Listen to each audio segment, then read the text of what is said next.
Does God actually speak? That's a question. Does he actually speak?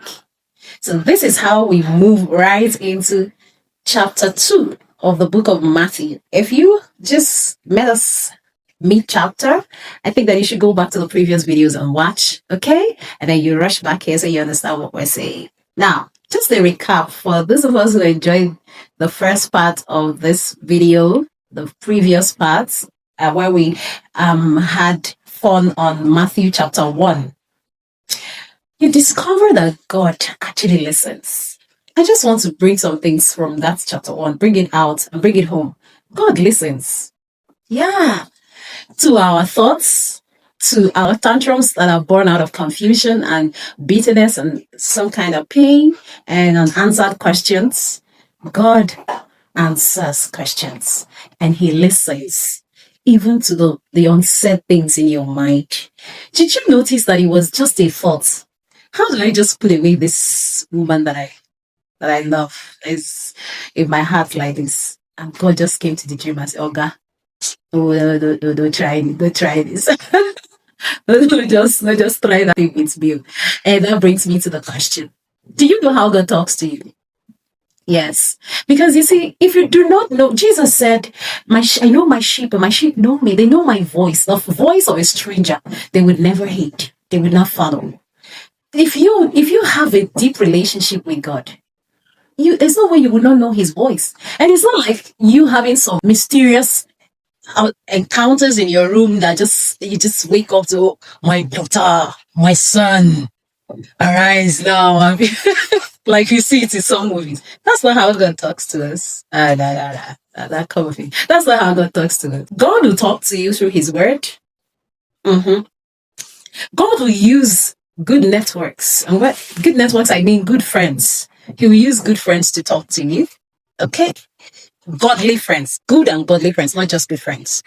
He would also use dreams and visions. Visions of the day and visions of the night to talk to you. And sometimes God will even be waiting for you on the internet. Oh, yes. And you just come on very frustrated, depressed, angry, not even wanting to pay attention to anything. You're just looking for something else. And by the time you saw first, second, third, fourth video, the fifth, and you just was like, you'll be like, it's you. Don't stop going around God. Just call my name. It will just look like the person who is talking actually got a prior information about you, or a situation, an unanswered question, or a depressing moment that you're having with an issue. Okay? God talks to us through several ways. He could also use a baby's cry. I remember a woman telling a story about her dressing up one morning with her husband. They were going out on a Saturday morning, and then their toddler begins to cry out, like cry in a strange way. And they're like, they tried everything to make this baby stop. The baby said, no, you people have to hear me. And because they were very discerning, you know what they did? They undressed and stayed back. Somebody will say, he's a work parent. They did. Short of the long story, that's how God saved them from it, because they were supposed to go in a convoy. Saved them from death. Because every single person in that convoy died that same day, that same Saturday. Sometimes it's your spouse telling you, babe, don't go, or your fiance telling you, don't. I feel the way about this, or your fiance, don't go. I feel the way.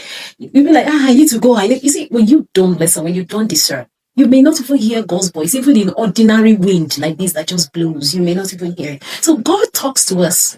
God speaks to us. I know about his silence. God can be silent, not just for 1 month. Not just for 6 months. God can be silent for years. He can be silent for years. Let me repeat it. My generation does not want to hear this part. God can be silent for years.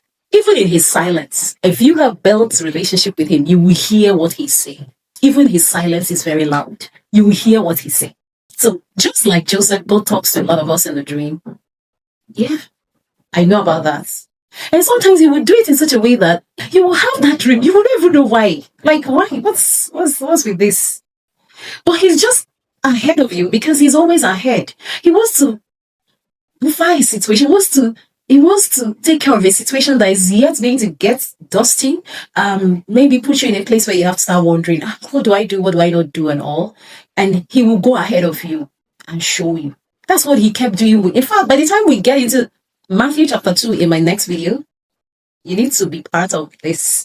You need to click the follow button because reading the Bible is going to be fun on this timeline. Okay. That's what he did with Joseph every time. And wait, God knows how to interrupt our plans. You might have your whole life so planned out, prim and proper way, and he will just come and be interrupting it. Understand that Joseph was a carpenter. Like he had a craft that was the order of the day. He could get jobs from people today, and while lying on his bed, like tomorrow I'm going to do this, and I'm going to do this, and tell this of my workers to do this and do that. And in the night, God just appears in the dream. I saw that. Now tomorrow, now they go Egypt. You and this lady and this baby. All people are going to just like that. And indefinitely. Like it's not like, okay, you're spending 24 hours and after 2 weeks you will be back, or after 4 months you'll be back. Indefinitely. Or God will just pack. No wonder the Bible called Joseph a just man. Can we actually yield to God to this point? Like our flexibility is this high. Like God can move us to do what he wants done. Not our own way, not the way we have planned it. So concerning that marriage decision, concerning that business decision, concerning that relocation issue, concerning that, God speaks. Academic issue, whatever it is, God speaks. That health issue, God is speaking. The question is, have you heard him? Are you even aware that he has been speaking? Are you aware of his voice? Do you know his voice enough to even know what he's saying? To even know that he has long said that you will not die, but you would live to see the goodness of the Lord in the land of the living. So this is not the era where you carry pictures to prophets to go and show them so that they will select the man that because you're confused about who it is. And they will soon point somebody's husband to you. Your eyes will clear. So today I just need you, as we prepare to move into chapter 2 of the book of Matthew, I just want you to hold this to yourself and begin to note how God speaks to you. Okay? He speaks to some of us through his word and dreams and visions of the day or the night and revelations. Okay? He speaks to some of us also through godly networks and certain other kind of ways, but it's relationship that's going to reveal this. Okay? Until I meet you again, don't forget that you and I are the generation of Jesus. Bye.